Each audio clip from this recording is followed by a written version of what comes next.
It always throws me on Zoom when it says recording in process. I've got the Rugby League Express here, which you can't see if you listen to the podcast. And Phil has as well, because there's no other trade papers these days. But I might as well throw it away, because all the news happened after it went to print. I don't think even Brian McDermott's in here, is he? I don't know. Because that was late on, was that Sunday night? Yeah. Well, who knows what day of the week it is with games being played at unscheduled and unusual times. I mean, obviously no one knows what day it is because they listen to the podcast whenever, but happy Rob Burrow Day, Phil.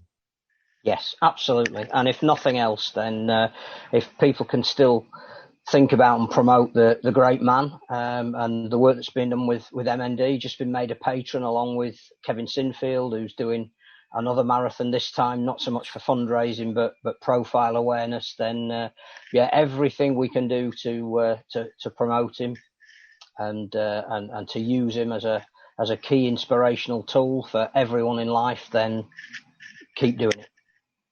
And still, just name the bloody man of the match award at the grand final after him. No one's bothered about the past. It's what they used to give to the win of the Premiership, which no one cared about. There's got to be, and I'm sure there will be, some kind of permanency to the job that he did in Super League as a player, which should not be forgotten. You know, clearly all of this is geared around his fight now. He's promoting his book, which is due out in I think the 21st of August. There'll be some more news about that coming out soon, which is fantastic. But what we shouldn't forget is he's an absolutely brilliant rugby league player who will be deserving of a man of the match award, irrespective of what was happening now in his life. And we need to keep him front and centre. And he and his good lady, we should not forget what Lindsay's doing as well behind the scenes. The fact that, again, a little bit like Gareth Southgate, he's got this wider vision of what's happening means to people, and I don't keep wanting using the word inspirational, because let's just take it as a given that he is. But I think the hope, more than anything, that he's giving to other MND sufferers is just fantastic and essential, and if anything, that's more praiseworthy than his own personal plight. Don't tell me he reads too many books like Gareth Southgate is alleged to have done. Dangerous Gareth Southgate. That's a man who, if he wasn't a football manager, would be working in an office somewhere doing something boring, but a dangerous figure. Well, I'd like to see him in politics somewhere along the line, but as I indeed would with Mr. Sinfield, because I think the world would be a better place for both of those people having a say in where we go. Well, indeed. But before we upset people by talking about politics, let's talk about people getting sacked, because, sacked is the right word for Hunslet, because it was in their press release on yesterday afternoon. Gary Thornton losing his job, who's been there for a long time now, and they'd won 4 in a row, and then they lose to Coventry, and then that's it, which obviously we don't know the ins and outs of things, but it seems a bit of a knee-jerk reaction. I know they said in the statement something about changing things up and this and the other, but they just won 4 games in a row. So it's not as if they lost 4 games in a row and then decided to change things. It's a bit of an odd one. I think there's 2 sides to this story here. First of all, nothing should detract from the greatest result in Coventry's history. And the fact that they were, again, absolutely gone with 10 minutes of the game to go, came back with 3 converted tries to pull the match out of the final. I think Alan Robinson was on social media saying, talk all you like about Hunslet and how this affects them, but, could we have a little bit of credit too that, they didn't come here on an off day. We actually played superbly well, and we've been building to all of this. And everybody who regularly listens to this podcast knows that we're big fans of what's going on in Coventry, not least with the fact that they are probably creating more junior sides in and around the club than anyone in any area, whether it's been going for 120 years or 10 minutes. I think also they're a self-sustained club financially, and I think that this then relates back to Hunslet, that we have no idea what is going to happen with finances for League One. We talked about this a lot. The likelihood is it'll be nothing. There's a possibility it might be a token amount of money, but it's not going to be enough to keep them going. So there is a massive scramble amongst the if you like, established teams to get out of League One this season before perhaps those changes come in. And Hunslet would have felt that they would be one of the favourites to do that. And you look at the league table, and clearly, they're not in, at the moment, a position to challenge the likes of Barrow or Workington. And that would be a real disappointment, I think, for the Hunslet board. I think this is just the straw that broke the camel's back as regards the result. There's already people saying, Matt Diskin got relieved of his duties at Oldham. Will he be going to Hunslet? That's the nature of the speculation beast. I think Hunslet will pick up another coach relatively quickly, but it'll be like everything. It'll be more to do with have they got the right mix of players on board to mount a challenge later in the year? Is there a possibility, of course, that we'll still have a change in structure with all the other things that are going on in the world of rugby league at the moment? Not least, will we end up with two divisions? And if we do, will Hunslet and or Coventry be included in it? Will it be done on finishing position on the field or merit off the field? So it is a significant result. It's a shame whenever a coach loses his job. But I just think the focus for this should be, what a fantastic afternoon for Coventry. Are we going to have to march on wherever the RFL's based now for kicking out Chorley and Nottingham and whoever else the other one was? I can't remember now. Blackpool. Because the Trafford Borough Chorley thing, it all gets confusing after a while.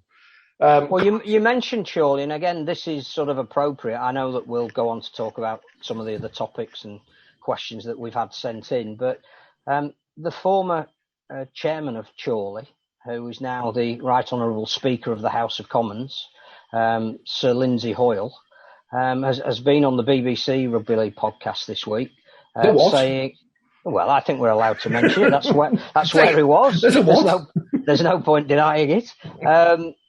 And joined, again, the clamour for the need for the game to look at itself. And I know that we'll go on and talk about a lot of the issues of why are we in a situation now where in a professional sport games are being forfeited? What does that look like from the outside? And sometimes we forget, we shout at ourselves on the inside, and we don't realise the harm that might be being done for those looking in on the outside. And again, whether you believe in all of the things that Lindsay Hoyle is asking for, what he's actually saying is we need an independent review.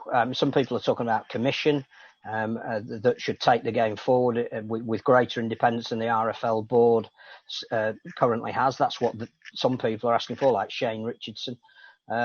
What Lindsay Hoyle is saying is, even before we get to that point, there needs to be an independent review. People who are attached to but outside of the game getting round a table and saying, what do we look like? Where are our failings? What do we want to be? What sort of things do we want to institute? Again, that noise surrounding the game about something is not right and it needs to happen relatively quickly as to where we're going and how we're going to get to wherever it is we want to be. That's a significant voice. Somebody who is seen on the television trying to keep politicians to the letter of the law, and someone who, when you say Sir Lindsay has said something, people outside of rugby league will listen to that. So I don't think it's any coincidence. He's been president at Warrington. He's a huge supporter of the club. He knows that things aren't quite right at the moment, and has a platform to say we need to look at that. When people like that talk, we have to listen. He was down at the Mobile Rock at the start of 2020 before everything happened. Watching Warrington lose to Wakefield, which was good. My only point on this is the same one as ever. Is it's okay coming out and saying this now. He's obviously been an MP for a while. The all parliamentary rugby league group, again, we go back to the Bradford thing. It's all right them coming out and banging on about academies and such. Where were they when the whole, Bradford collapsed 3 times on themselves, or everything else that's happened in rugby league? They seem to, hide away and just, have dinners and stuff. Be more proactive. Well, I hopefully this is the start of it, but I think what it shows is that it's going to be very difficult for even the people getting around the table from either Super League or the RFL to ignore the fact that there is an increasing clamour to be seen to be doing. I mean, I hate more than mentioning another podcast to mention the words rugby and union on here. But they have just come up with a plan for their sport for post-COVID. Now, what they're doing may have absolutely no relevance to us. They're increasing the Premiership. They're not having promotion relegation for, I think, 2-3 years to allow the clubs that are in there the chance to regenerate. They may well pull up the drawbridge when they get to the 14 that they feel should constitute whatever their Premiership is. They're also looking at constitution of matchday squads so that more homegrown and younger players have to be named. What they have as a plan seems to be a sport that is moving forward. We at the moment, I think everybody would agree, and it's not positive or a negative or a realistic comment, we are stagnant. We saw that the press conference that Ken Davey did, and it's basically, we are going to do something. Well, almost that point of we are going to is past. What are we doing and how quickly can we do it? There's a real urgency about Rugby League at the moment. And again, if you relate it back to what isn't happening on the field, as in, the latest round of games, we only managed to get 2 of them played. There are some real genuine concerns about how we look as a sport and how quickly we can get away from that image that we're faltering at the moment. The following comments are of Kev's and not necessarily those of 4020 Live nor its things. I noticed last week Ken Davey was saying everything was wonderful and marvellous in the game. He does take after his leader, Boris Johnson, delusional. That was Kev. Yeah. I mean, again, I think having a press conference, fine. It gives copy to the press, but only have one if you've actually got something to say.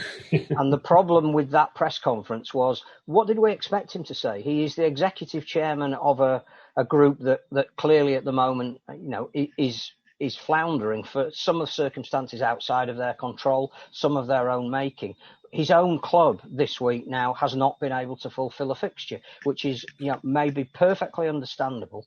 But what it means is, if you're going to have a press conference and you're in that position and you have to paint a positive picture, then it looks like you're in denial. Sometimes it's better to say nothing until there's something to say, rather than coming on and painting the garden is rosy in the knowledge that it clearly isn't. His own club's women's team, who I've mentioned before, don't have names on their shirts but do have numbers, which is, aesthetics, fine. They couldn't even tweet out the team sheet on Sunday. Now, I know women's teams, I know it's all complicated relationships between clubs and foundations and this and that and the other, but when it says Huddersfield Giants on the marquee and it says it on their chest, it says Huddersfield Giants, they are the Huddersfield Giants, I can't find a team sheet anywhere. That's disrespectful. That's the chairman of the competition. I know it's not I know it's all complicated, but it reflects on the club. They weren't the only ones this weekend. More than that, though, I think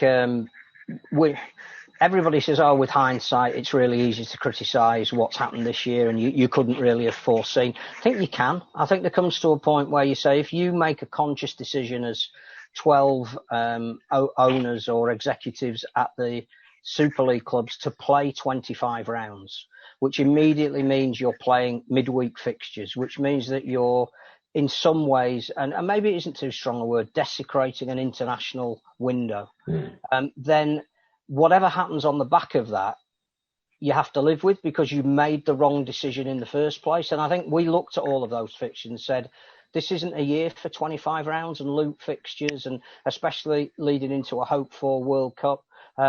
We understand the economics, absolutely 100%, that you need to get people in your stadium as quickly as possible and a number to generate finance. The problem is, if you do it wrong and part way into the date that you thought you were going to have people back, it gets put back. You have to be reactive to that.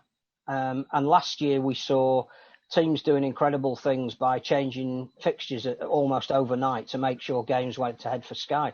This year, we could have taken at least one of those rounds out when we knew that there was going to be an extension to the restrictions, and we didn't. So now in those rounds where teams are finding it difficult to get guys on the field, I go back to what we said at the beginning. What impression does it give to the outside? Let's say you don't know a lot about rugby league. Let's say you're a national radio broadcaster and you're scheduled to have a game on your station, 2.5 hours of bespoke rugby league coverage, and the night before you're told that you can't broadcast that game And the reason is because one of the teams can't get 17 players. Now, there may be extenuating circumstances why they can't. And I think we also need to look at, and this is going off in 100 tangents, and I do apologise, but, the COVID rulings that you've got to fulfil 7 people are not available because of COVID. One of the things I think we've learned from Ian Watson at Huddersfield, and certainly from other clubs who are talking about some of their players who are coming back from COVID, it doesn't mean that just because they've come out of that isolation period that they can automatically play. And I think it was Ian Watson that said, one of his players had come back having lost 8 kilograms. Well, that's at the start of a pre-season again. You can't do that in the middle of a competition. If that player is not available, he may not have tested positive or come out of his track and trace period, but he can't play because of COVID. So I think we need to be really careful about how we decide when a game is on, when a game is off, how we punish a team if they. But I think if you jam the schedule at the beginning, this was going to happen. This was always going to happen. And some teams will play their rearranged fixture and some teams won't because they just get the 24-0 against their name. I do wonder, and this is speaking purely cynicism, it did seem last year that some teams tried very, very hard to get a team on the field. However, that was made up. A bit like the England cricketers who've had to pick a whole new squad. They just put out whoever they could find and fulfilled the fixtures because they knew they had to. Whereas this year, because not every game's on TV, I don't know if that same pressure is there. I know there are obviously injuries, there are obviously other factors, but I don't know if there's that same pressure there. And people will say, people on Twitter will say, are teams picking and choosing games? We've been asked that. I'm trying to find it where it was. Here it is, Neil. Starting to look like clubs are choosing if they play or not with COVID, which means they're fresh and fit for the games they choose. That's how it looks to the outside world. I mean, that's the exact point, that it's not about the actual realism and logistics within the game and us shouting at each other. It's actually, what on earth does this look like to the outside world? I know we're not comparing ourselves to soccer. You can't. But let's compare ourselves to maybe Championship football or League One football. Now, if you got the release that I don't know, Accrington Stanley couldn't play this week because they couldn't raise a team, you would think that there's something amateurish about that. We are painting this picture of the words Super League, and I think again we need to divorce two things here. There are some clubs and players playing 4 games in 15 days, and they are doing the most ridiculous, sterling, Herculean job. And I think we've seen, some guys who just shouldn't be out there. The duty of care thing is one thing, but they're doing it. And there are other teams that haven't played for 17 days, and the integrity of the competition is lost because of that. And we've mismanaged that as a sport, and the image and portrayal of seeing postponed or 24-0, that should be in League Express amongst an amateur team that had a stag do and couldn't go and fulfil their fixture, and it's awarded 24-0. That should never have a place in a top flight professional division. It's difficult because people will see that, and Rugby League, unfortunately, in terms of national media, it's one of those sports where bad news stories play much better than positive news stories. I'll give you an example. In ice hockey, the Stanley Cup finals going on at the moment, the big end of season tournament in the NHL in North America. On the BBC website, there's no reports on every game, but there is a news. A netminder, a goalkeeper, sadly passed away a few days ago, and that is news. But actual games is not news because bad news is more important. We are at that stage where, teams not fulfilling fixtures, you say, is more important than someone scoring 6 tries in a game, because who cares about someone scoring 6 tries in a game? It's not news. It happens. It's a thing. We've gone into this situation now where, it's not as if it doesn't happen in every other sport. We just mentioned the cricket team having to pick a whole new squad, some who will never play for England again.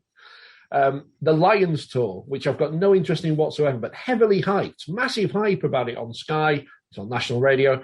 that's in jeopardy because the South Africans keep getting COVID, all the teams they're playing. So their games are all being shifted around. They might have to play Georgia at the weekend or something. We're not in an island. We're not in a bubble. And that's the problem. We're not in bubbles. We know coming up next Saturday, Wembley Stadium, Challenge Cup final, big amount of TV, BBC One, only time of the year that we get the big block of TV. 4 clubs playing there. We've got the 1895 Cup final as well. We just had the Wheelchair Cup final postponed, which thankfully no one really knew about, so it was all right, and it just kind of slid back, which probably will work out better because more people will be able to go to the final in August, fingers crossed. I know we've asked this question privately, but let's open it up to the people and say, what happens, Phil, next week? It's all right talking about all the, we've had months about talking about academies and how great they are and this and that and the other. We've got clubs with academies who can't fill squads. We've got the Challenge Cup final next Saturday. Fingers crossed, nothing happens to anyone, of course. But what if it does? Well, again, like you, and as we've said, I would just have these teams in cotton wool now. And as long as it's the same for all of the 4 teams that are competing, I don't think it's showing favouritism to anybody. But I wouldn't be playing their games this weekend. I would be saying, you need to keep your players as near in restrictive conditions as it's possible and feasible to do. Clearly, very hard to do with part-time players, especially who are out at work. Also difficult to do when, maybe your child comes home and you've been told to isolate. So you're not going to be able to stop every eventuality. But what you can do is be in charge of what you can be in charge of. And I think because, with the greatest respect to the way the Super League standings are at the moment, overall, the competition is compromised at the moment, then I think taking the fixtures out for Castleford and St Helens this weekend to protect them for something that is bigger is what we should be doing. And of course, that again comes up with this bridge that says, but the Challenge Cup is an RFL event and Super League is a Super League event, and oil and water shall not mix. And that's why, again, going back to people like Sir Lindsay Hoyle, we need a fresh pair of eyes and say, look, it's all very well Ken David talking about realignment without actually defining what that word means. But we're not even big enough to be having 2 lots of bodies sat alongside each other with different sets of responsibilities. Where are we going?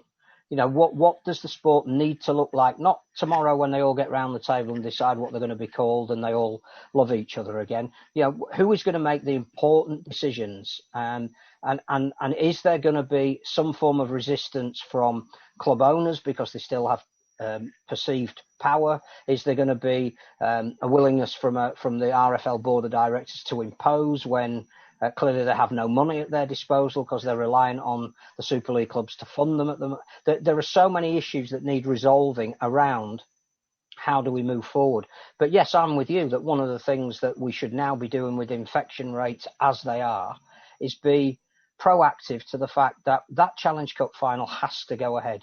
It has to be a spectacle. There will be at least 40 to 45,000 people in the stadium. It will look great. It will sound great. The York-Featherstone game for me is equally as important, and it means as much to the teams in the Championship. You look at the top of each division at the moment are clubs who, for no fault of their own, have had difficulty filling their fixtures because they're from another country. They've still managed to be top of the league. So we are going to get a competitive end to the league season, whether the odd game is cancelled or not. If you do it for the right reasons, it makes sense. You look like a sport that has a plan. If you just willy-nilly have 24-0 and then suddenly Castleford play the week before Wembley, 10 players get injured and they can't raise a side for the cup final, or the same thing happens to St Helens as an outbreak of COVID, what do we look like? Because we're not talking about a normal year where, if you did have an injury crisis, it happens. That's the phrase, isn't it? You just have to stick a load of kids in, blah, blah, blah. These are not normal times, despite what some people may think. York Fed might be the main event. The pre-match might be the schools game. I don't know even if that's on this year. I don't know. But yeah, just hope everything comes through this weekend, okay? Because, as we saw, ahead of the grand final in 2017, one person can change history. And hopefully it doesn't. Hopefully there's no issues. Hopefully everything, everyone's keeping their fingers crossed and everything, but we can't control everything. Well, we have to be honest as well that whilst we would like to think that everything we do is out there and people understand and appreciate, there literally are probably 2 or 3 times in a year where we are noticed beyond the traditional support. Now, I'm not talking about people that even necessarily pay to go and watch games. I'm talking about corporates that might be watching, potential sponsors of the sport or individual clubs. We only get to sell to them in the widest sense for the Challenge Cup final, for the Grand Final, and maybe internationals. Especially internationals if we actually have meaningful internationals. So we have to, because of the parlous state that we're in at the moment, economically more than anything, protect those events. So I am absolutely of a mind that we need to be really, really careful to make sure that we do everything we possibly can for Wembley to go ahead in the manner in which we can show ourselves off to our very, very best. Saints and Castle can just sign half of the St George Illawarra squad anyway, so it'd be all right. What's that guy they've sacked, Vaughan? He'll be over very soon, Italian international Paul Vaughan. There you go. He's got enough of a backstory that every club would take him. Certainly Warrington would. Neil also asked about referee inconsistencies. Kai Pierce-Paul sin bin for a late tackle, which was roundly criticised by some players on social media, which led me to think, well, why don't they referee? Have they got referee qualifications? Do they know all the laws? No. So shut up. And the club should tell them to shut up. And the RFL should fine them so they shut up. But last night, as in Monday, Ratchford just penalised, in my opinion, for a later hit. You watched that game, Phil. Did he hit him late? I didn't see it because I was watching the women's game because I'm on brand. I'm not sure it's more about being hit late. I think there are some challenges that it is almost impossible to pull out of. It's what you hit them with. And I think both Pierce-Paul and Ratchford led with their shoulder. There wasn't a wrapping round of the arms or an attempt. Sometimes you're clearly not going to get your arms around them because it's split-second stuff. But I think if you run in, head bowed, shoulder first, that's what you're being penalised for. As for inconsistencies, yeah, there always have been, there always will be. Tony's concerned about the viewing figures. Wakefield Castle got under 75,000, Saints Warrington under 100. Is it the football or much deeper? I don't know. Could be the football. Could be. Was the weather nice? Wakefield Castle was on a Wednesday night, wasn't it? Which is not a usual slot. And people are creatures of habit. If things aren't on when they usually watch them, they get confused. It's like Holby City's not been on at the usual time for weeks. No one knows when it's on. Now they're cancelling it. It's a disgrace. Do you think any of Sky... God, sorry. So, just to be fair on the viewing figures, I think that just says what people feel about the competition at the moment. That you're right, habits have been broken, but also playing games on Wednesdays, Mondays. So, we need a regular slot. And I get slots will move around because of the football, mainly because Sky don't have the football. So they will want to fill in with as much live action as they can on nights where there is little or no football, or to put something up against the football. But I just think outside of ourselves, people are not that bothered about what's happening in Super League this year. I think Sky putting the test card on tonight. So he also says, do you think any of Sky's Rugby League team will lose their jobs as Sky Cup presenters? I'm not sure about that. I think there's a trend in media at the minute, both TV and radio, to try and attract a younger audience by employing younger people, which I'm not necessarily sure ever works, because when I was younger and listened to Five Live, I was not bothered about the age of the presenter. I was bothered about what they knew about. No idea, Tony. I think it's safe to say that the television contract is now only for 2 years, and I can't see there being too many major changes in how they present the sport. But hey, we're all big fans of Brian Carney's cardigan. I'm really warm now. I shouldn't have worn this. Just for a joke. Andrew says, is it possible we're going back to a part-time sport, possibly back to winter? Oh, not winter. It's cold enough at Bellevue as it is. I can't see us going back to winter. I would rather, in fact, see us never start in January or February and actually move the beginning to March and be a proper summer sport. But the threat of being semi-professional is a real valid one at the moment. And we've said it for years, if the sport doesn't come to terms with the fact that some of it wants to be and can be full-time and has investors to make it so, and some of it needs to be and should be and thrives on being part-time, but you don't necessarily have to have an open gateway between the two, then we need to reconcile ourselves to that. And if that does mean a return to licensing, to not necessarily having promotion and relegation decided on one season on the field alone, that's what we should be talking about. And that's what I think Lindsay Hoyle is referring to. And I think that's what Shane Richardson is talking about. I think that's what Brian Noble has written about, continues to campaign for. There's a lot of other people out there that are worried about the genuine possibility that if we don't do something and the game slips back to being predominantly part-time, which would mean that some clubs would still be full-time like Wigan were in the 80s and 90s in a part-time environment, that the pull becomes less for broadcasters, investors, sponsors, quality administrators, and we then disappear. We will exist, but we won't be in the public consciousness. It is that, I think, misnomer with the general public that rugby league was full-time professional from 1895 onwards, and not that people had jobs. Wakefields' first full-time pro, I believe, was Gary Price when he signed in 88 or something. So, yeah. Well, Leeds were part-time when Gary Schofield was a full-time player. What did he do the rest of the time? Worked in a club shop. He might have told you he had a job, but he definitely didn't. He drove a lard around, that's all. Larder Reaver. He's all right anyway. Good. Because obviously he was in the paper telling us everyone his diagnosis last week. So we will see him soon.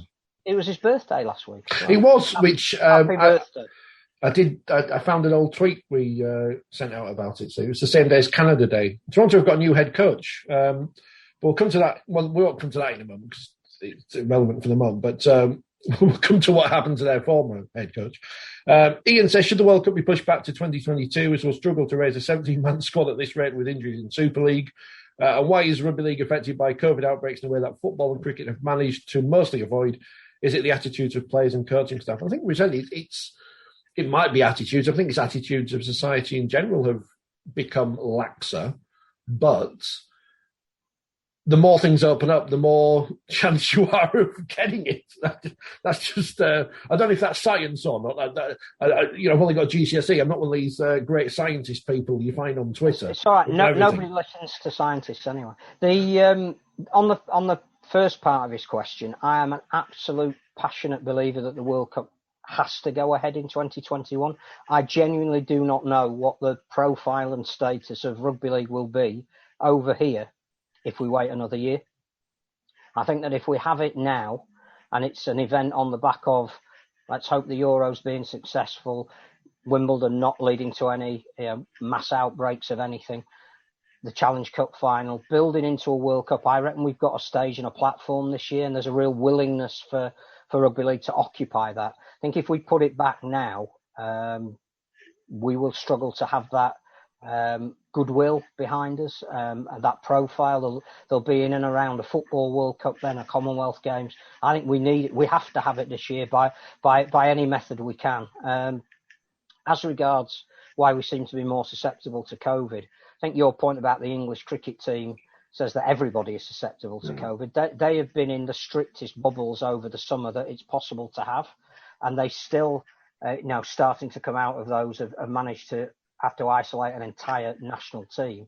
I think the problem, if you like, that we've got is that we are a sport whereby we are absolutely rock solid in the communities. Our players, don't live in walled mansions on the edge of town. They go shopping in the same places where everybody else does. They have families that work. Rugby league players, even as full-time professionals, are not paid enough at the average level, not at the very elite level, to not have partners that will go out and work, to not have kids that are not in schools or all that. We are going to, the rate is highest in this part of the world, so clearly we are going to come in contact with it. Even Wimbledon's affected because everyone's forgotten now because we've got the new girl who's any good. But Johanna Konta, she had to pull out because of a close contact in her team. Yeah. And they're in bubbles because they can afford to be in bubbles because of the nature of their sport. They're an individual. And that is the other thing. We cannot afford to be in a category A, tested every day, living together in 5-star hotels. Like I believe the Wimbledon players are all in the same hotel in West London. We can't afford to do that. So we are therefore more susceptible to the vid. Indeed. We'll talk about London first. Danny Ward has left his job. Obviously, he got them promoted. Then he got relegated, despite the fact they beat St Helens a couple of times just to please Sid there. It just doesn't seem to be happening for them on or off the field. I mean, when I say on the field, they've won 7 games. They're still in the top 6 in the Championship. It's not as if they're massively struggling, but they are a full-time squad. And yeah, it's just not working for London at the moment. They'll probably pick up a win at the weekend because they're playing York, who lost to Newcastle at the weekend. But London, 40 years on, and still a conundrum.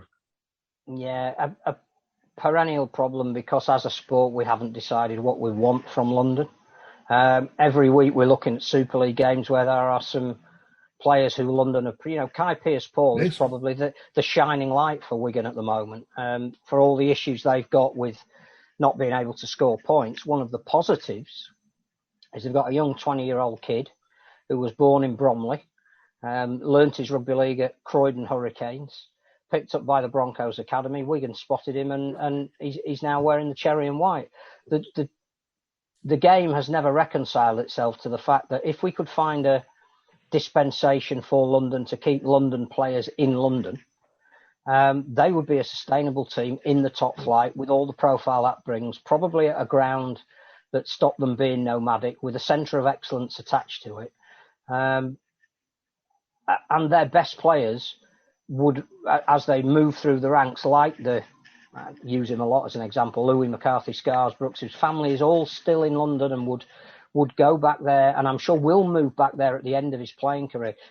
If he could have been guaranteed similar sort of money that he's been getting at St Helens, but had stayed in London with with anybody they've produced, not counting on a salary cap, then he would be the senior professional there that guys like Kai Pearce-Paul would be playing alongside and learning their trade. And I venture to suggest that London would be a top 6 Super League team every year. They'd have a core of fans that they had in the late 1990s, might be 5,000 or 6,000, but it'd be regular, it would be building. They'd be playing at maybe a Wimbledon, but they'd have been established there for quite a while now. We need to find a way of not raiding them, but preserving them. So they become the ultimate yo-yo team. They have a really good year in Super League and very nearly avoid relegation. Danny Ward does a fabulous job. All their best players then get picked off. Or some of their youngsters in their academy decide to play rugby union because they're picked up by Harlequins or whoever it might be that plays. Well, they don't play in London anymore, do they? But southern-based rugby union. You know what I mean? At an age where they get to 18 and they're in the Broncos Academy, the likelihood is they're also in a rugby union academy, and that's the sport they will choose. What have we ever done about schools rugby league in London, where we've seen some fabulous teams play in the Wembley curtain raiser? And again, we've never done the exercise. What has happened to all of their players? I don't remember, and I will happily stand corrected, seeing any of the names that we saw running out for Howard of Effingham School in Surrey when they thrashed Castleford Academy, and we all went, where the hell are these guys come from? Currently in the London Broncos first team. That should be their path. But we as a sport do not give dispensation. Therefore, London are a yo-yo club and don't ever fulfil the potential that the sport could have in the capital. Danny Ward has done an astonishing job as a player, as a coach. That game in Toronto, which I think will live long in the memory of everyone other than Toronto fans, just the way they went about their business that day when nobody even talked about them. It was all about Toronto were going to Super League, and it's hang on a minute, the opposition just won. How does that work? An amazing job. But I think, again, we're not inside the camp there, but I do feel that he's an ambitious bloke. You know, he was the assistant coach for the Lions. The tour may not have gone well, but you look at, he was deemed to be a coach along with Ian Watson who perhaps could have been in the frame to, again, pathways, take over from Wayne Bennett if that's the route we'd have wanted to go down. But of all the coaches that could have been picked, he was deemed to be one of two that had the most potential. Now, if he can't fulfil that in London, or if London feel they're underperforming at the moment, the group of players that he's got, full-time or not, are not of the quality to match Toulouse or Featherstone, because they can't attract those kind of players. You can see why he would want to at some stage move on. The only surprise for me is that it wasn't at the end of a season rather than in the middle of one, unless there is a Super League club that is looking to now bring him on board. Yeah, you'd assume he wouldn't be able to work for long, would you? Especially as you mentioned, if Wayne Bennett picks you as an assistant, you must have something about you. He knows. I know the Great Britain tour was rubbish, but he does know something about rugby league, does Wayne Bennett? Despite what people will tell you. I mean, I can't say where do London go for a coach. It could be anyone, because as we've seen, as we will talk about in a moment, no one knows anything that's going on in rugby league anymore. But London, like rugby league, we're at some kind of crossroads or roundabout or some kind of road-based analogy where they have to make important decisions and soon. And it's interesting, if it's a sliding doors moment, if London hadn't won that game in Toronto, if Toronto had have won and had a year in Super League before everything happened, how would things have changed? We'll never know. We should send that to the hypothetical podcast people. They can work that one out. Probably end up the same, because we know how these things tend to happen. But London mid-table, they face York, as mentioned this week. I don't know. It's almost as if, not that results don't matter for London, but that they are, as you say, steady, stable, have a home, and not moving around every 2 seasons, which they have done pretty much for 40 years. I mean, they've got an investor who's put in not far short of £20 million, probably a conservative estimate over time. But you know, with the greatest respect to him, he's in his 70s. That can't go on forever. I think he would have hoped this year that being a full-time team in a division that is predominantly part-time, if they were third and challenging, likely to be in the promotion mix at the end of the season, it's worth keeping his investment going. Chance maybe of getting back into the Super League, unlikely with the way Toulouse have recruited this year. But to be languishing mid-table and only attracting 250 people to each home game, I'd be seriously looking about whether I still wanted to invest in that and what the future is. And until you hear how much money may be available to the Championship, how it's going to be structured, what the plans are, you know, everyone's blueprint that you hear, and I think we need to move away from which clubs would be in and which wouldn't. I think the first thing is you've got to establish what the blueprint is. But virtually everyone I've seen or heard of has London in there. There's strategic reason. And even Sir Lindsay said, you know, London's important. What happens in the capital resonates. So you've got to do it right. And I'm not sure we ever have. 40 years is a phenomenal achievement. Absolutely sensational. But we take a major game to London every year. We're having, all being well, a World Cup semi-final in a new venue in London. It's like we always run down and have a little skirmish and then run back again. We haven't decided what London means and how we're going to make that pay. But there is undoubted talent coming out of London. We just don't know how to harness it. The only way we do is all the other clubs take the best of it. Feels a bit like the mid-80s when they're playing at Crystal Palace or whatever in the second division, and you know, numbers are what they are. We've got a loyal band of supporters who have to move around London. I think, as we always say, people forget London's quite a big place. Going from east to west London is not the same as going from Wakefield to Leeds or whatever. But and if they've got a supporter in, let's say, Southampton, to be moving from West London, which might be an hour away, to North London, which could be 2.5 hours away, and across some of the most crowded roads, to go and watch your team at home, to travel virtually from, I don't know, Hull to Widnes every other week, it's a commitment. At least they have train stations as opposed to or railway stations, to get that correct. Speaking of London, their former coach, Brian McDermott, has reappeared at Oldham. Oldham, which has great connections to the Wakefield area, of course. Derek Turner, possibly Wakefield's greatest captain, signed from Oldham for Wakefield in the 60s. David Topless, the great man, was the Oldham coach in the late 80s before coming back to Bellevue and gloriously winning the Yorkshire Cup and coaching France. And, of course, Brian McDermott is from Eastmoor, never played for Wakefield, has no real connection to the club. But he used to coach London, and now he's the coaching consultant, which I think is a kind of job. Consultant is a great job title. I think I gave myself that when I was at Wakefield for a couple of months, so I didn't have a job title. But he is a coaching consultant at Oldham, who just got rid of Matt Diskin. I forgot to ask Danny Ward. He's off to Leeds, isn't he? And Richard Agar's going to be director of rugby, and that's what's going to happen. You said that. Yeah. Well, I just thought I'd throw it in there because someone say I didn't mention it if I didn't. But yeah, back to Brian McDermott. He's off to Oldham. I mean, the Oldham podcast people, our friends, they're very excited. And so they should be, because he's the most successful coach of the last 10 years or whatever. Now, granted at Oldham, which, let me check the league table, they're just above Swinton. They've won 2 of their 11 games, although they are only 2 games behind York in the table. So if they beat Bradford this weekend, come on, Oldham. They've closed that gap. Interesting that his first game should be against Bradford as well. I mean, he obviously hasn't got the level of talent there, no disrespect to Oldham, that he had at Leeds when he was winning grand finals and world championships and whatever. But he is a coach who you think would inspire these players, wouldn't you? If you're a team who are second bottom of the championship and suddenly Brian McDermott turns up, that's going to be a massive boost. I think there are a few things at play here. One is clearly, as you rightly say, it's not necessarily who he's got to work with, it's his presence and aura.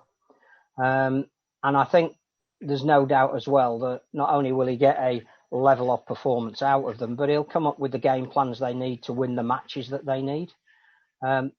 He clearly has a relationship with Chris Hamilton, the Oldham chairman, again, somebody who's done amazing work to keep a club afloat and alive, and admires what Chris Hamilton has done.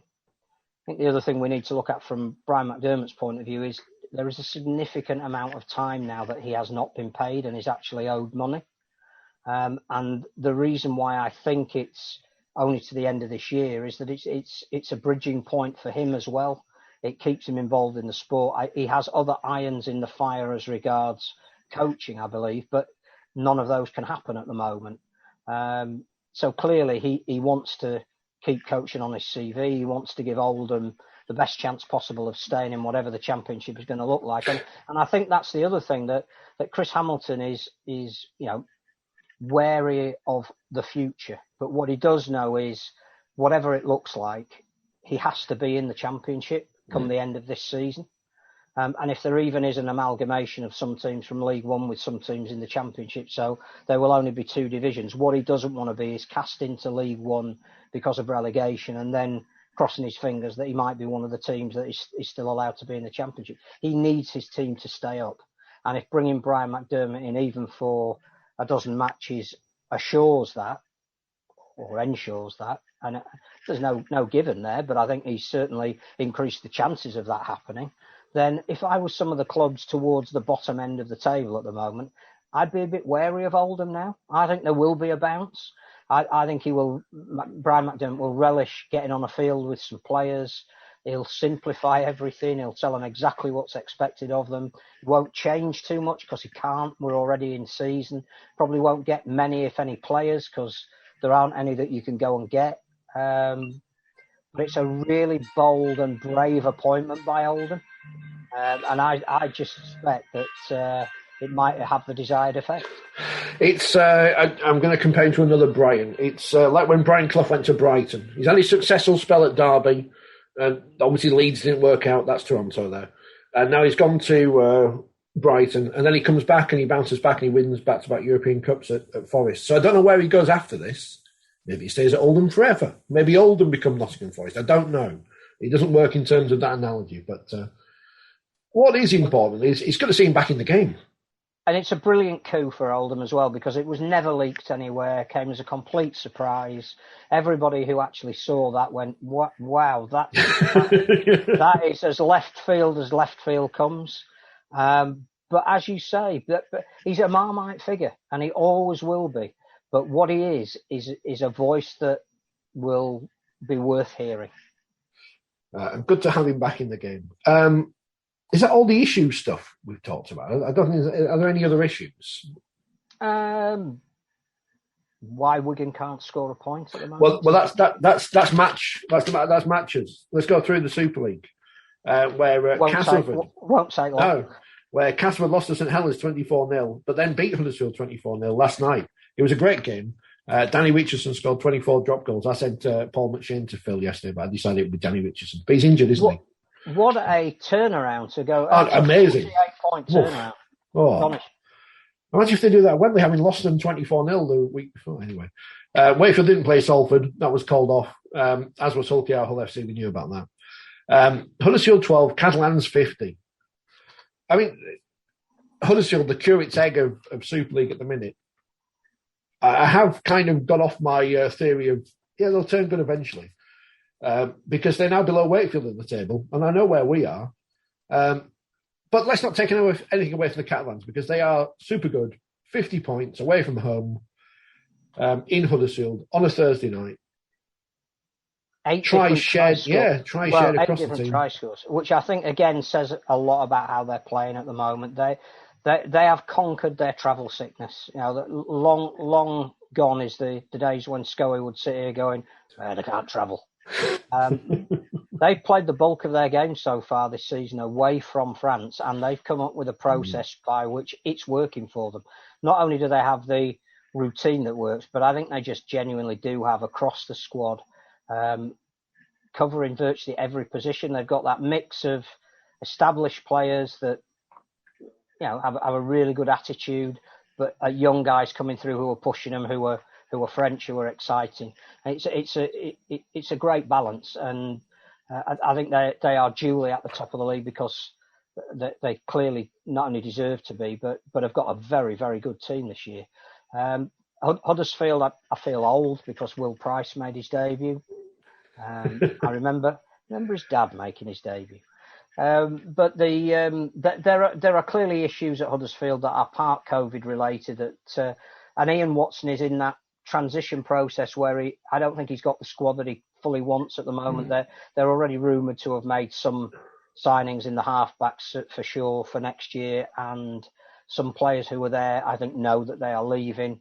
I still think Ian Watson will turn it round, but I just don't think it'll be this season now. I do like the fact that it's an open secret agencies is obviously signing for Leeds. Otherwise, they wouldn't have asked Richard Agar about it on the telly the other day. Because you don't ask questions like that if you don't already A, know the answer, and B, know they're going to give you the answer you kind of want. I think it's safe to say he didn't deny it, did he? No, we're not interested in signings. Leeds Rhinos 48, Leeds Centurions 18. This looks like, from the try scores, a very young and not full of superstars Leeds Rhinos side. And I know Lee are what they are, but important to get a win, especially when you've got so many inexperienced players out there. That was a potential banana skin, and I think if Lee were going to turn their season around, that should have been a game that they targeted to win. They scored very early as well, and you would have thought that would have infused them with confidence. I don't know what it is about Lee. They cannot sustain pressure, and that would be a worry now halfway through the season. As for Leeds, the senior players who are playing virtually every other day, the Matt Pryors, the Cruz Leemings, just astounding. The kids that are full of enthusiasm, like Jack Broadbent, who claimed 4 tries that night, and Morgan Gannon, 17, playing in the second row in Super League. That's great. But I think one of the things that shouldn't be lost sight of, and obviously we'll roll that on to Leeds playing again on Monday and probably having their best performance of the season in a win at Warrington. Return of Robert Lewis shouldn't be underestimated. He's clearly not match fit. He's done literally 2 training sessions and very little, if hardly any, pre-season. But just having a bespoke standoff in the middle of the field, organising his teammates, kicking on the last tackle. Suddenly you've got an option on the last tackle, which was an Achilles heel of Leeds earlier in the season. Made a huge difference. Absolutely. So, I think Leeds are in a fine vein of form at the moment, considering the duress of the fixtures. Just outside the... they'll be inside the top 6 now, won't they? Because obviously this paper was produced afterwards. They're not quite on percentage. Right. I can't work out percentages. Oh, yeah, because Hull have played the last games, haven't they? The Wigan conundrum, then. their players are on Twitter moaning about referees, but maybe they should be asking themselves questions about why they are not where they are. I know Warrington are a good team. Are they 26 points better than Wigan away from home? I don't know. Well, they were, because that's on the scoreboard, that's true. Wigan won 7 in a row, didn't they? And the wheels have very much, like Dick Dastardly's car, fallen off. Hat-trick for Jake Mamma, which was great because he was on the telly, did his interview, and then he's off to Cass. Positive reinforcement crew. He was, you want him to get the man of the match every time he plays, because you have no idea, A, what he's going to say, and B, when he said it, what he's actually said. But that is copy. He is a character. We talked, our listeners keep mentioning characters are going out of the game. He is one. And he was funny. And then the following day to be announced as leaving this positive reinforcement crew anyway was, again, you just have to laugh.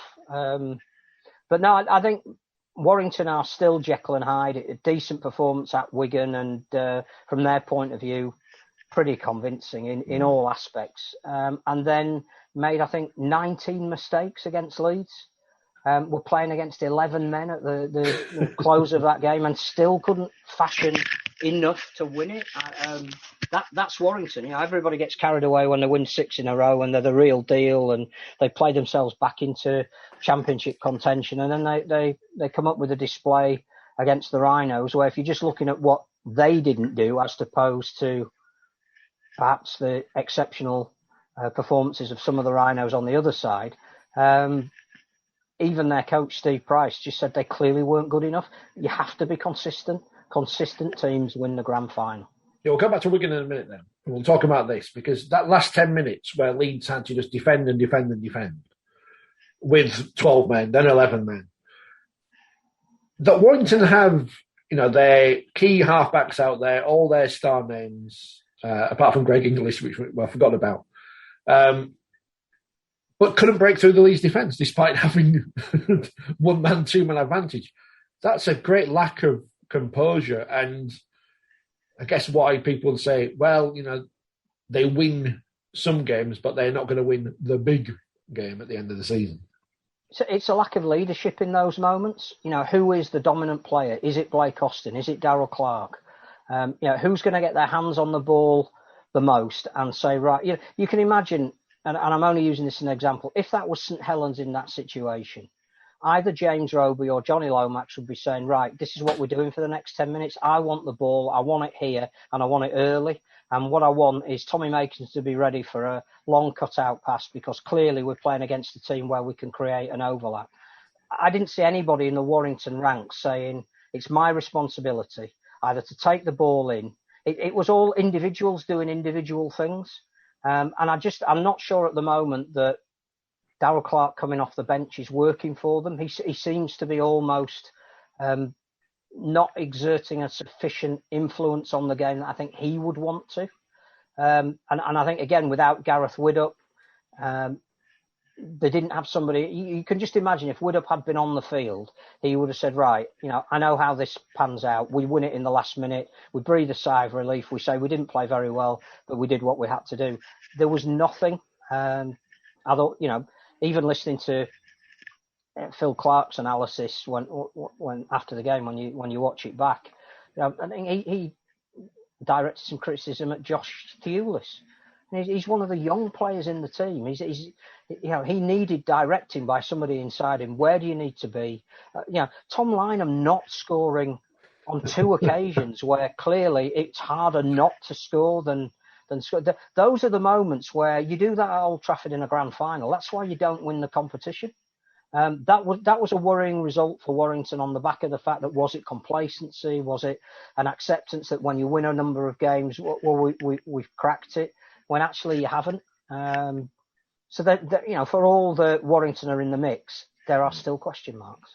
This podcast is anti-Warrington, has been established before. I think you look at the way they played in the Challenge Cup against Castleford. That again was an opportunity on paper to not be 19-0 down at half time.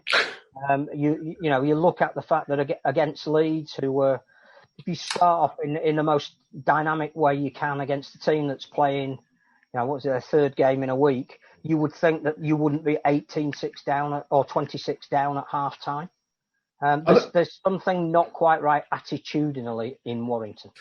I don't want to have a look at the fixtures coming up because they'll all change anyway, but Wigan versus Huddersfield, which doesn't kick off at 6:30 on Sunday for obvious reasons now, is a big game for Wigan because that is a game where you would think with Huddersfield being in the form they're in, Wigan should be looking at that one and thinking, well, this is the game that maybe they just need a win to kickstart everything again. I don't know. They are without Bevan French. They are without Zach Hardick. Is he back this week? I can't remember when his suspension ends. It's a neck injury now, so I think he was out for a month. I don't know whether that's up or not. The thing is, there's no point saying who isn't available anymore because every club has players who are not available. It might be how many you've got available. It's degrees of who you can select from, but let's just take it as read from here on in.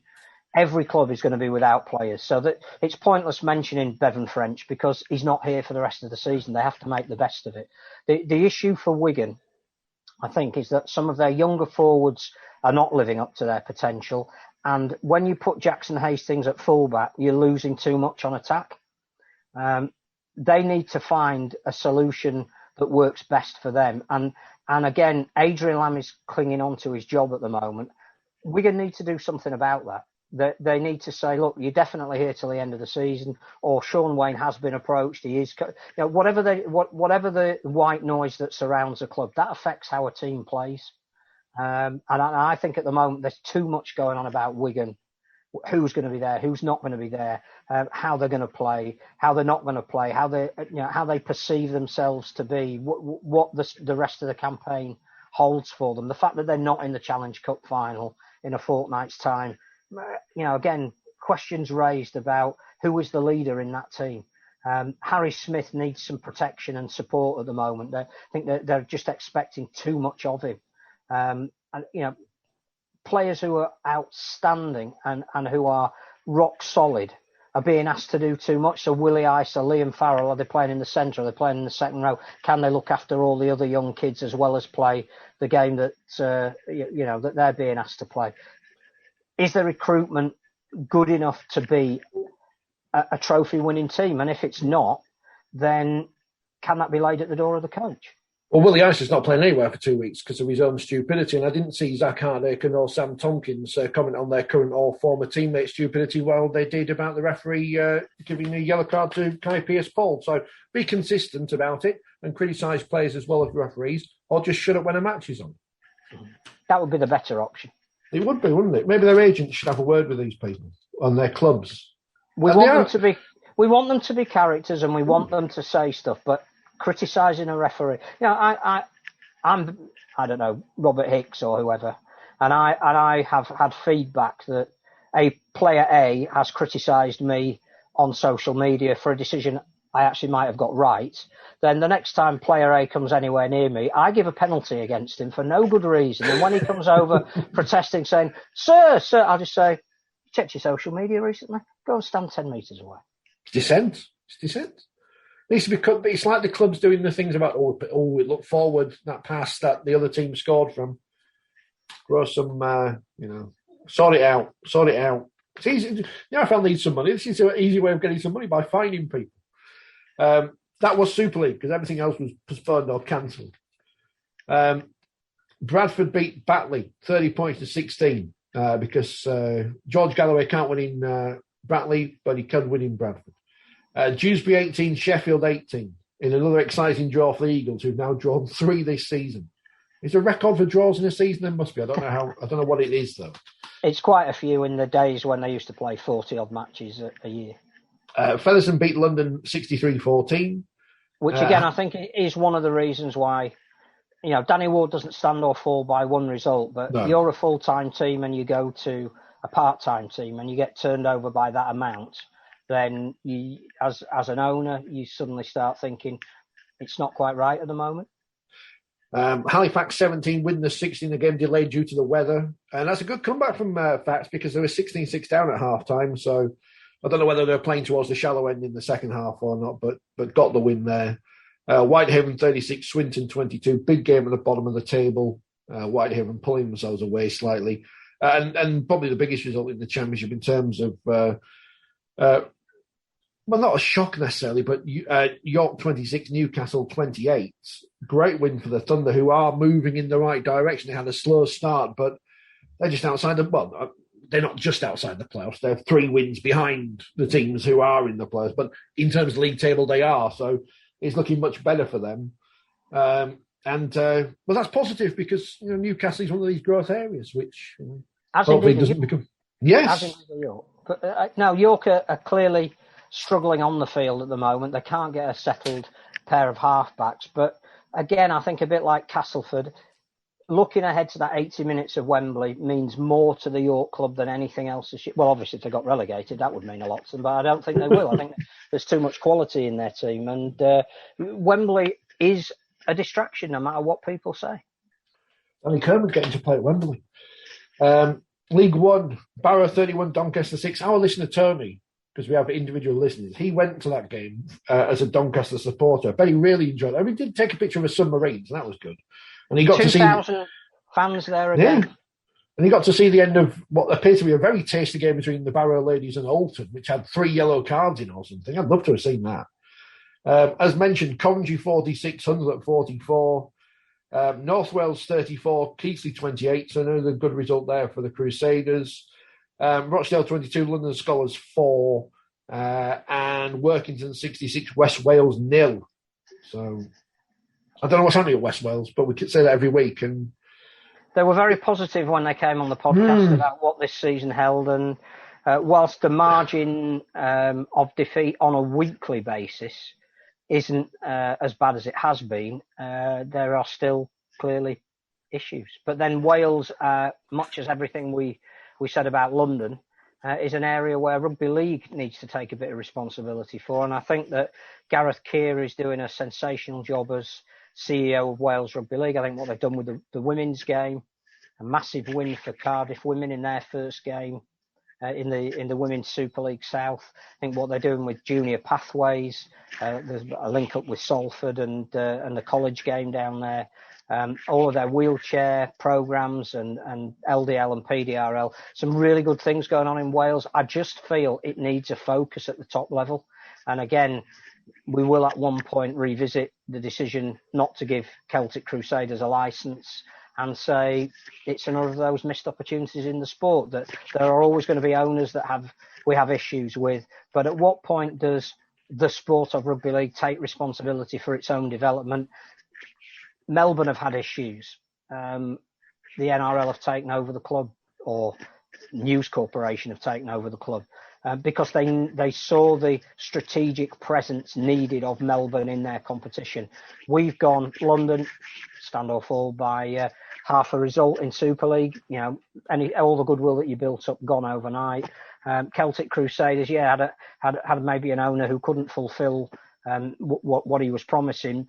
But we had Celtic Crusaders on the verge of the playoffs in Super League. People like, I don't know, British Lions at the time thinking of signing for them. And Gavin Henson was on the verge of signing for Celtic Crusaders 10 years before he became a news story at West Wales. What do we know? How many games did Greg Inglis play for Warrington? 3. Oh, so he played more than Gavin Henson has played for West Wales. Because he played in the Cup, so he's played. Gareth Thomas was an undoubted success story for Rugby League. I know he got his 100 caps for Rugby Union. I know he's a go-to man still about Rugby Union affairs. But if Celtic Crusaders were still a top-flight team, then Gareth Thomas would be furthering their cause as an ambassador for them, talking about how he said it when he came to the sport. I wished I'd come to Rugby League earlier. Wales, going right back to the very earliest days of the Northern Union split, has been a key market for us that we've never done properly. Greg Inglis, he's finished, which is a shame for him and a shame for Warrington, a shame for the people who were looking forward to seeing him this year, especially a shame for the Warrington merchandisers who've got all that gear to get rid of now. Always not a risk signing a player who'd retired already. I'm never sure it was the signing people expected it to be, because while everyone in rugby league circles knows who Greg Inglis is, no one else does, because no one knows about rugby league. So it's not as if when Sonny Bill Williams came and played his however many games for Toronto, he was a worldwide superstar or whatever. Greg Inglis is very much a superstar in our own world. But a shame to see it end so soon, because obviously he seems to have been very positive about his time in the country at a time where, he didn't have to come over in the first place with COVID and everything, but he did. No one can doubt his efforts in that, but just hasn't worked out for him. No, and I think, yes, it was a gamble, but commercially for Warrington as a club, it was definitely worth taking. I think he's had a real positive influence around the place, talking to some of their young guys that are coming through. The fact that he is staying on, clearly, I think that is a way of paying the remainder of his contract whilst getting him to do a non-playing job. Even though he's a volunteer mentor, we all appreciate that. I suspect that some of his extraneous expenses will be taken care of. And it enables him to sign George Williams sooner rather than later. So it won't not work out for Warrington, but it is a shame we didn't get to see him play at the level. We may never have gotten to see him at test level, but he clearly could have graced the pitches of Super League and given us somebody else to talk about. And I don't blame Warrington for bringing him over. It's just a shame the way, for all parties, it ended. Now it's time for the Women's Super League. After an hour of the podcast. I mentioned Huddersfield didn't tweet out a team sheet on Sunday. Neither did Warrington. And I think it's disrespectful to the players more than anything, because I am well aware of the pressures that people at clubs are under in terms of they have a million things to do and probably have more things to do put on them than people above them realise that they can do. Especially when you've got one or two people working in a media department. It can't be a department if it's one person, can it? Absolutely. But you can't just magic up a video within 5 minutes, which I think some people think at times. There is an actual craft to this. I mean, not this, but, the thing. But not to tweet out a team. I couldn't say you can't let...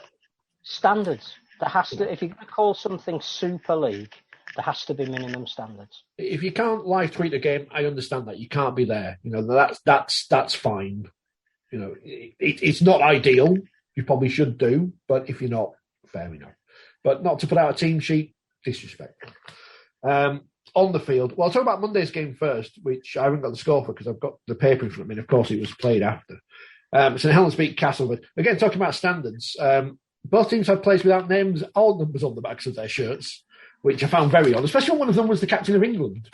I don't know where but again, we'll repeat ourselves ad nauseum. If you're going to be on Twitch, which is taking the sport to a different audience, if you're going to build personalities, the bare minimum requirement is a shirt with a name and a number.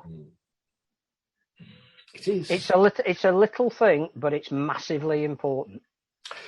But Saints won, as you'd expect, because they've got the England squad, and Castleford have not got the England squad anymore. But, Castleford tried, and, they will continue to improve as the season goes on because they're having to rebuild midway through a season, which they didn't expect to do. They are still fourth. No, they will be fourth in the Super League table, I think. Oh, they might be. I can't with these percentages. It's a nightmare. The bad news for Castleford is York have now won their last two games 24-0. Now, they would have beaten Bradford this week. I would have predicted that. But I don't think I would have predicted them to beat Saints the week before because I saw the cup final on the telly and Saints beat them in the cup final convincingly. So York have picked up 2 wins, one of which I don't think they would have won because of this forfeiture thing. But some games aren't forfeited and some games are. And it's all a mess. And I don't think... You said the men's Super League table is compromised for various reasons. I think they certainly compromised at the women's Super League table, especially when there are far fewer fixtures to be played. But hey, who cares what I think? So that was Monday's game. I watched it on Twitch. It was all right. The thing is, there's lots of young players in the competition, and I think they need to be encouraged. And well, you interviewed a couple from Wakefield who, did. Again, suffered what might be termed a a disheartening defeat if you were to look solely at the league table. And they are just the most positive, enthusiastic, keen players you could have wished to have interviewed after a defeat. Oh, we should have won, Phil. We were winning because Wakefield, we were winning, and then they scored just on half time, and then that was it. 40 points to 14. Well done to Huddersfield. Brown with a hat trick. I assume it was because it says in the paper that's who it was. Liv Whitehead was one of the players we spotted who scored 2 tries and got injured. Go back and watch those interviews. These people are enthusiastic. They're good. I like them. Wigan beat Featherstone 36-10. The thing that strikes me about the weekend is, and you can't do it, but how cricket have done their women's competition. And obviously in the county championship in men's cricket, it's been established for hundreds of years now that you have the counties. But in the women's Super League, they've gone a different route and had areas. And I know it couldn't have worked, but I do wonder how strong a Calder would have been in this competition compared to the 3 constituent parts. Because when you look at it, and someone's mentioned this to me before, if you're Wakefield, you're fighting to attract players in West Yorkshire, along with Castleford, Featherstone, Bradford, Huddersfield now in there, Leeds. Where do you pick people up from? It's all right for Warrington and Wigan and Saints because they're the only 3 on that side of the Pennines. No, I get that. I wouldn't want that to happen because I want the individual identity of the clubs. But and it's a strange competition because you have got an obvious development there of young talent, as we mentioned with the young players at Wakefield there, and throughout the competition. But as you've hinted, there is the debate that everybody should be having about what we want the elite end of our competition, be it men's, women's, wheelchair, to look like. And if it is clubs that can sustain multiple teams, and the original teams retain their identity. Let's take your analogy there for the women and the Calder region. If Super League had less teams and one of them was Calder, and feeding that was a championship division that had Wakefield, Castleford and Featherstone in it, you get the local derbies that everybody needs that will attract players, and the cream of those players then go and play at what is genuinely then a Super League. There's a logic to that. And then if you start replicating that across the various divisions, so a team has a men's team, a women's team, an under-23s team, an academy team, possibly not a scholarship team, but a pathway through into representative teams at town and county level, down into some kind of a schools competition run by their respective foundations, which are really strong. A wheelchair team, a women's development team, a netball team or another sport team, a community netball team. You're suddenly building for the future super clubs. And if that sustains the sport and everybody retains their identity because of it, there's a way of saying everybody wins. It's interesting, isn't it, in the Netball Super League that 2 of the franchises are names of rugby union clubs, in Wasps and Saracens. Absolutely. Leeds Rhinos in there as well. I don't know. I just looked and I thought, obviously Castleford were successful and got to those 2 finals and won the League Leaders Shield and win the semi-finals this year, but they've lost a lump of talent which has just transplanted itself to a different club and nothing has changed. Which is down quite understandably to those who have left being offered expenses. Well, this is how Northern Union started. The moving around of players was purely around, why were Batley so dominant in the early years of Northern Union? Because that was a very rich at the time mill town who could offer either work or money or both to some of the best players. Hunslet were thriving at the turn of the 20th century because all of the light industry of the nation was based around that part of South Leeds, and that attracted workers, it attracted talent, it attracted fans and sponsors, and that's that's not changed. If you offer half of the Castleford women's team the ability to at least get some recompense for their talent, there's absolutely no reason why they shouldn't take it. But are you almost dismantling one thing to create something else? That doesn't move the game forward. I don't want to take opportunities away from people. I just want everything to be better, especially the best it can be. Especially when a World Cup's coming up and we know what's going to happen, and everyone's going to come off the back of it and go, "Why are we so far behind the Australians?" Well, they might say that, or they might say, "Isn't it brilliant that we've seen the most amazing quality of women's rugby league? It's incredibly entertaining. The difference is some are full-time, some are part-time. How do we make our part-time players full-time? What is in the system at the moment for enabling women who play under this banner of Super League at some point be paid, even if it's only a part-time payment, because that's all they want, because they all have jobs outside the game and would want to retain those jobs in A&E and teaching and whatever. What is the plan when money is decreasing in the sport to get women paid? Sign for York or get a job with the BBC. Speaking of the BBC, I was speaking to one of their correspondents at the weekend as Leeds beat Warrington 56-0. See, Leeds, you should have known Leeds were going to beat Warrington in the men's Super League as well. But I tipped them by 6. Thanks to Luke Moore and Robert Louis for that help at the end. 56-0.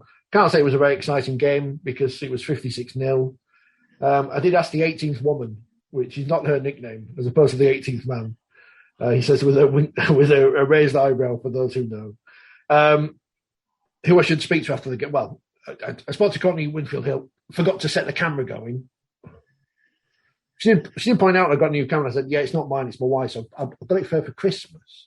Now I've stolen it to use for this thing. And Kira Bennett, who was just come back from injury, playing number 9, she was really good. Her distribution was superb for Leeds. And it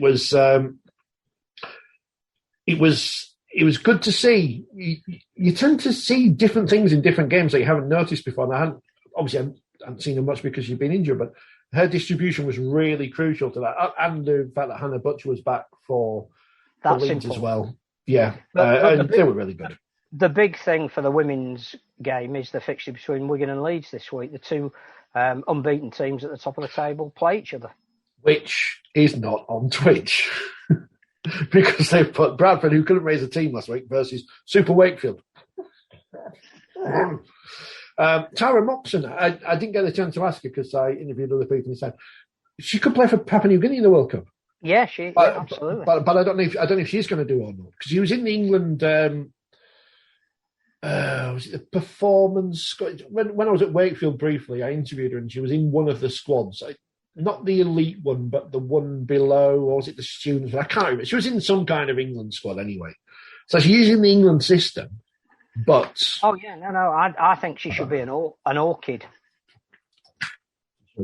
Right, Phil, we're done, because you've said you've got to go, and I've got to get ready for work. I'll get, deliveries to undo, the wheels of commerce need to keep turning. Well, I think we've spoken about everything anyway. We'll be back in our normal place on Monday, fingers crossed, to talk more about Rugby League. And as we say, it'll be coming home. It will be. It's coming home, as will the Challenge Cup and the 1895 Cup the week after. Indeed. Fingers crossed. Where's it coming home to, though, Phil? Italy. Well, it's coming home to a shop in North Leeds where we'll do our normal podcast from. We'll do. So thank you for watching and listening and making us not the most successful Rugby League podcast out there. Because who would want to be top? Because then all you can be when you're at the top is be knocked down. Just want to improve every week.